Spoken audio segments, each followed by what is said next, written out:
안녕하세요, 올리비아입니다. 제가 이메일을 하나 받았는데요. 거기 답장을 안 쓰고 영상으로 답변을 해드리겠습니다. 제가 올해 39살 미혼인데요. 적성에 맞다고 친다면 40살 내년에 미국으로 간호학으로 유학을 가는 건 역시 무모한 일일까요?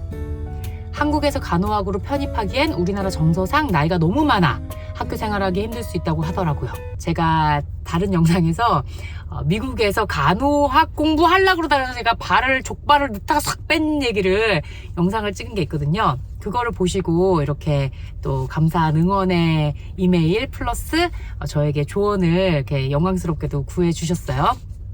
네, 그 영상은 제가 간호학 공부를 하지도 않았고 간호사가 되지도 않았기 때문에 사실은 간호사로서의 그 비전과 이 미국에서의 삶 이런 거는 제가 말씀드릴 수가 없죠. 그거 이미 아시고 저한테 이메일 주셨잖아요. 그런 거는 이제 훌륭하신 간호사님들 브이로그 보시면은 아주 잘 나와 있습니다. 아무래도 이분이 저에게 진짜로 궁금하셨던 거는 40살의 간호학 유학 무모한 짓일까요? 간호학이 포인트가 아니라 40살이 포인트인 것 같아요. 저도 지금 40이 넘었죠, 이제. 그럼에도 불구하고 저도 점프하려고 했었잖아요. 미국에서 40세 간호학 공부하는 거 전혀 무모하지 않습니다. 그런데 나의 삶의 터전이 저는 미국이잖아요. 근데 이분은 한국에서 미국으로 삶의 터전을 바꾸면서 이민을 하면서 간호사가 돼야 되는 거니까 이거는 엄청난 문제라는 거죠. 그래서 저는 이분의 질문의 포인트가 간호학 공부가 아니라 이민이라고 판단을 했습니다.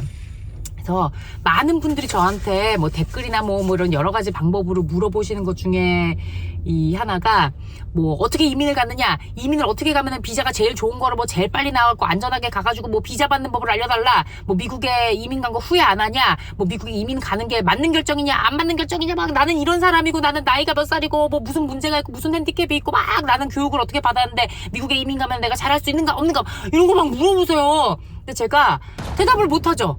내가 말 함부로 해가지고 뭐 어떻게 책임지려고. 안 그래도 친구 하나 저 미국에 이민 와 있는 거 보고 이게 이민 와가지고 초반에 너무 고생하지고 제가 같이 마음고생했단 말이에요. 나 때문에 이민 와가지고 쟤 저렇게 고생했단 말이에요. 함부로 오시라 마시라 말을 할 수가 없습니다. 근데 제가 이렇게 응원 플러스 이렇게 물어보시는 이메일을 이걸 받으니까 때가 됐다는 생각이 들었죠. 그래, 이제는 말씀드릴 때가 됐다. 이런 사람은 미국에 이민 오세요. 이런 사람은 미국에 이민 오지 마세요를 말씀드리려고 합니다. 굉장히 주관적인 저의 생각이고요. 지금 미국 이민을 고민하시는 분들은 이런 저 같은 일개 한 마리의 나방 같은 인간의 개인 생각이라도 이제 많은 자료를 수집하시는 중이기 때문에 또 필요하실 수가 있습니다. 이분처럼요. 나름대로 저의 생각을 정리를 했어요. 정리. 제가 미국에 10년 이상 살면서 저 혼자서 삽질한 것도 뭐 엄청 많고요. 제 주변에 인간들이 삽질한 거, 뭐 신분 해결이 안 돼가지고 막 고생하는 사람, 뭐한 사람, 성공한 사람 막 다 합쳐가지고 제가 3가지로 정리가 가능했습니다. 이 3가지 체크리스트를 클리어를 하시면은 이 미국에 이민을 갈까 말까를 결정하시는 데 좀 도움이 되실 거예요. 차례차례 하나하나 자세히 말씀드릴 거지만 우선 그 3가지가 뭔지 먼저 말씀을 드릴게요. 첫째, 한국에 남아서 잘 돼 보려는 노력을 충분히 했는가? 2번, 나는 영주권을 해결할 수 있는가? 그게 2번입니다. 3번, 한국보다 훨씬 크고 무서운 능력 무한 경쟁 시대에 들어갈 마음의 준비가 되었는가? 이겁니다. 제가 이렇게 3가지가 있다고 미리 말씀드리는 이유는 혹시 이거 영상이 늘어져가지고 2개, 3개 나올까봐 좀 불안해가지고 미리 말씀을 드렸어요. 도망 못 가시게 하려고. 진짜 뭐 저의 구독자 수나 뭐 조회수 이런 걸 떠나가지고 이민을 준비하시는 분들한테 진짜 도움이 되고 싶어갖고 이 마음을 담아서 드리는 말씀이니까 지루해도 조금만 참고 들어주시면 감사하겠습니다. 우선 한국에 남아서 잘 돼 보려는 노력을 했는가? 요 부분 굉장히 중요해요. 일단은 미국에 이민을 가면 좋겠다, 이렇게 미국 막 이렇게 설치해보고 막 관심을 가지시는 분들의 99%는 한국에서 뭔가 일이 안 풀려서 그런 거잖아요. 한국에서 막 잘 먹고 잘 살고 막 너무 잘 되고 돈과 명예와 뭐 부귀를 누리면서 뭐 행복하고 그러면 다른 나라에 이민 갈 거를 왜 고려를 하고 준비를 하시겠어요. 그러니까 뭔가 한국에서 불만족하신 거죠. 그러니까 그 불만족된 상황에 대해서 완전히 제대로 통찰이 있으셔야 됩니다. 사실은 진짜 미국에 이민 가가지고 잘 될 사람, 미국에 이민 가는 게 진짜 의미가 있는 사람은 이미 한국에서 잘 나가는 사람이에요. 이미 한국에서 나에게 준 기회가 이만큼인데 내가 여기를 맥스까지 찬 거죠. 더 이상 내가 능력이 더 되고 난 너무 더 잘할 수 있는데 한국에서 더 이상의 기회가 없어. 그래서 할 수 없이 더 큰 시장, 더 큰 세상, 훨씬 더 높이 올라갈 수 있는 여지가 있는 다른 세상을 찾아가겠다.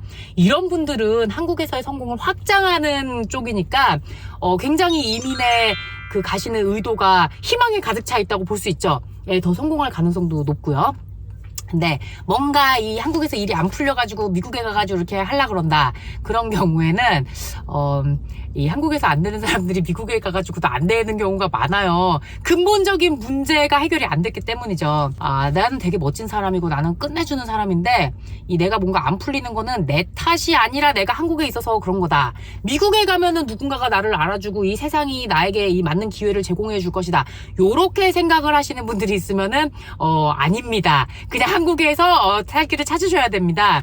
좀 찔리죠. 제가 그런 생각을 해갖고 처음에 막 미국을 깝죽깝죽 했었으니까요. 근데 나는 그게 아니다. 그냥 한국에서 뭔가 안 풀리는 현실을 도피하려고 그러는 게 아니라 다른 이유가 있다. 이 한국이 아니라 미국에 가야만 하는 내 이유가 있다. 이런 분들 말씀해 보세요. 제가 들어볼게요. 몇 가지 예측 가능한 게 있습니다. 제가 좀 적어왔죠. 주로 한국에서 이 손가락질 받는 상황에 계시는 분들, 너 너무 괴짜야 막 이런 말 듣는 분들, 그리고 야 너는 여기서는 안 된다, 너는 안 된다, 너는 이미 끝났다, 이혼남 이혼녀, 싱글맘, 싱글대리, 이런 분들이 지금은 옛날만큼 심하지 않겠지만 이 결혼정보회사나 뭐 이렇게 하면은 이혼 경력이 있는 사람들은 그 결혼정보회사에서 그 뭐 등급이 문제가 아니라 아예 다른 결혼정보회사 찾아야 되는 뭐 그런 거 있잖아요. 그죠? 제가 결혼정보회사에 등록을 해본 건 아니고 이제 뭐 이렇게 인터넷에서 본 거를 말해갖고 부정확할 수도 있는데 어쨌든 그 이혼에 대한 문제, 그것도 미국에는 이혼이 또 너무 많잖아요. 싱글맘, 싱글대리 진짜 너무 많잖아요. 이제 예를 들면은 어떤 남자 여자가 소개팅에서 만났어요. 한국에서. 이제 딱 그 남자가 걸어 들어오는데 이 여자가 딱 봤는데 괜찮은 거예요. 외모도 마음에 들고 그것도 괜찮은 것 같아. 근데 이렇게 밥을 먹으면서 얘기를 하다 보니까 그 남자가 자기가 싱글데디라는 거예요. 애가 하나 이때 이혼을 했고. 그러면 그 여자분이 이렇게 밥을 먹다 갑자기 하면서 밥이 체할 것 같으면서 잠깐 좀 화장실 좀 갔다 올게요. 그러고 나오겠죠. 막 주선자한테 전화를 하겠죠.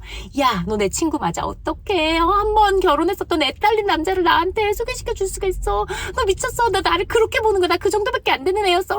뭐 이런 걸 하겠죠. 한국 정서상 그럴 수 있어요. 혹시 안 그러나요, 요새는? 이 한 번 결혼했었던 사람, 이혼한 사람, 애 딸린 사람 이런 거는 뭔가 레벨이 낮아. 초혼자하고 갖다 대면 안 되지. 아니면 뭐 초혼한 사람이 엄청 화자가 있거나 뭐 이런 식으로 좀 매치가 된단 말이에요. 옛날 10년 전 한국에서는 불안해요. 요새는 또 안 그러는데 이렇게 말하는 건 아니까 좀 겁이 나네요. 뭐 어쨌든 근데 똑같은 상황이 미국에서 있었다고 칩시다. 내 미국 여자예요. 그래서 미국 남자가 소개팅을 나왔어요. 블라인드 데이트를 딱 나왔는데 너무 마음에 드는 거야. 막 이렇게 밥을 먹고 얘기를 하는데 내 자기 애가 있는데 뭐 좀 몇 살이고 그렇게 얘기를 해요. 그래서 이렇게 사진 보여줘요. 그러면 네 애 너무 귀엽다. 그렇지, 남자가 마음에 드니까 그 애도 이제 마음에 들겠죠. 내가 좋아할 것 같은 남자 애니까 내가 좋은 엄마가 될 것 같은 이제 어필을 막 하죠. 그러냐고, 뭐 애 너무 귀엽고 이쁘고. 이제 남자가 애가 딸렸다고 해서 갑자기 체하고 나가는 게 아니라 아무렇지도 않아요. 물론 뭐 애가 없는 거를 더 선호하는 사람도 당연히 있겠죠. 근데 이제 우리나라처럼 따다단 천둥번개 치면서 갑자기 조명이, 내 마음속에 조명이 딱 꺼지면서 나 이제 한물 갔구나, 나 이제 끝났구나, 뭐 이런 게 아니란 말이죠.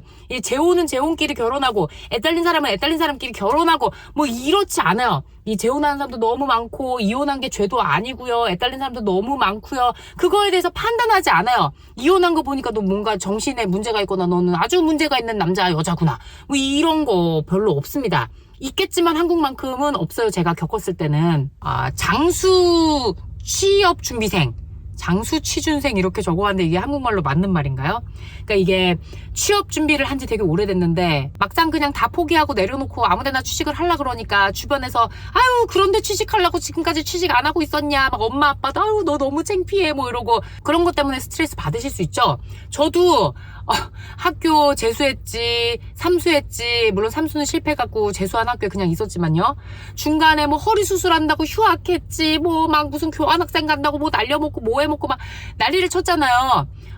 이제 졸업할 때가 되니까 30이 다 됐어. 취업이 안 되는 거예요. 아직 연세대 나와가지고 취업도 못하고, 아유, 그지 저럴 거면은 그냥 전문대 가가지고 기술이나 배우지 마. 이런 소리 듣잖아요. 그럼 사람이, 나 진짜 못 해먹겠네. 이렇게 된다고요. 그러니까 이게 장수 취업 준비생 플러스 약간 나이.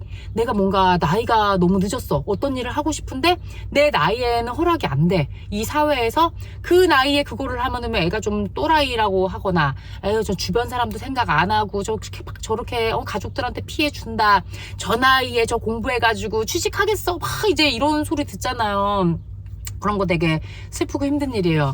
그리고 또 뭐 예를 들면 이 외모 스트레스가 내 그냥 자긍심으로 나는 정말 괜찮은 사람이야, 껍데기는 껍데기일 뿐이야 하고 이렇게 이겨내실 분이 있는가 하면은 그게 또 안 되시는 분이 있어요.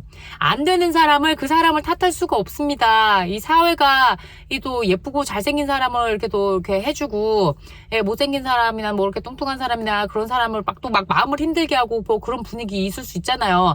미국에서도 있어요. 막 뚱뚱한 사람을 와, 뚱뚱해서 아름답습니다 뭐 이러지는 않죠.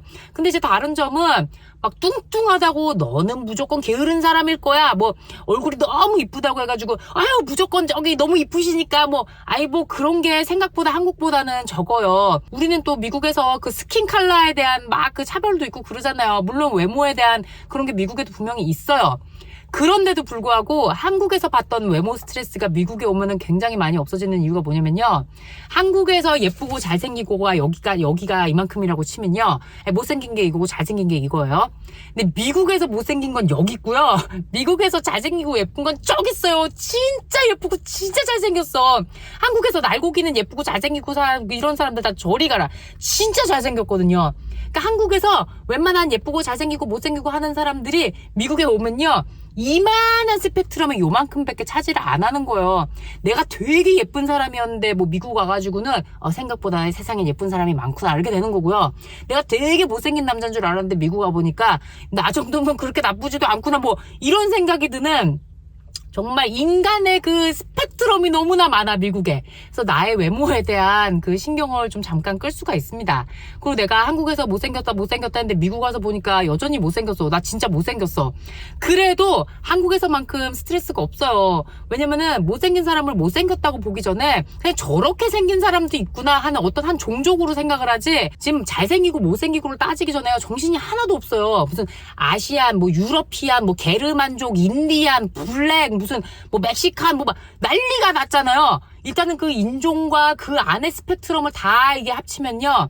내가 예쁘고 잘생기고 못생기고를 따지는 거가 정말 미국에서 힘듭니다. 그냥 개성 있게 생겨먹은 대로 사는 거예요. 제가 다른 영상에서도 말씀드렸지만 제가 학교 다닐 때 공룡이라고 막 거인이라고 자이언트라고 막 그렇게 놀림받고 그랬는데 미국 오니까 뭐 나 자이언트 하나도 아니고 공룡도 하나도 아니고 적당한 키란 말이에요. 이게 이제 내가 갖고 있던 외모에 대한 스트레스가 미국에 오면 상당히 좀 희석될 수 있다. 뭐 이런 것도 있죠. 그리고 좀 얘기하다 보니까 너무 길어졌는데 이게 영상 몇 개 나오는 거 아닌가 모르겠네요. 그리고 또 몸에 어떤 장애가 있으신 분들, 뭐 의료적인 혜택은 어떤 경우에는 한국이 미국보다 더 좋을 수도 있어요. 근데 어떤 거는 또 한국에서 안 되는 게 미국에서만 되는 것도 있을 수 있죠. 근데 그런 의료적인 혜택을 떠나서 인식 같은 게 이제 아무래도 미국에서는 좀 더 법적으로도 보호가 잘 돼 있고요. 뭐 건물에 이 휠체어 들어가는 거 뭐 설치 안 돼 있으면 막 초대형 벌금 때리지.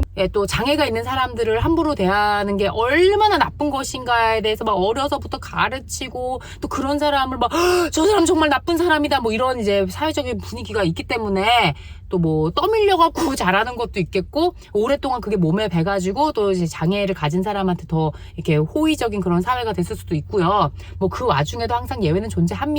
또 어디 가서 힘든 일 당하시는 분들도 계시겠지만, 제너럴리 이제 제가 어떤 장애가 있다면 미국, 한국 다 살아보니까 미국이 더 살기 좋지 않을까 이런 생각을 했어요.